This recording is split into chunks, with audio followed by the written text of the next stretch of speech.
So guys, gonna put this here. Okay, the patty.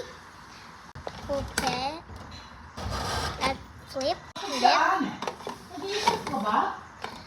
Now cook it again. And let's go put right here. Nalulutuin natin siya. Hindi patay mo ilaw sa labas. Okay. Flip natin. Ayan.